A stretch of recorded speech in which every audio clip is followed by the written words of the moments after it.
In this video, I'll be showing you how you can find out what iOS software you are on.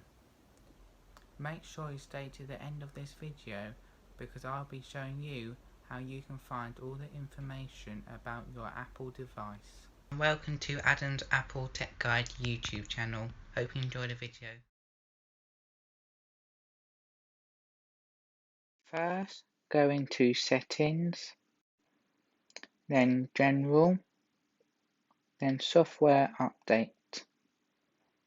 This is where you'll find your updates, and if you are up to date, it will tell you your iOS that you are on.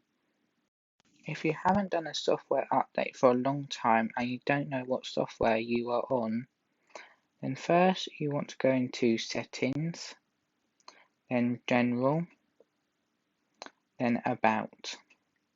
And it tells you the name of your device and then the software version, and mine is iOS 14.4. Here is where you'll find all your information from your Apple device. Thanks for watching the video. Please like and subscribe. Thank you. Bye.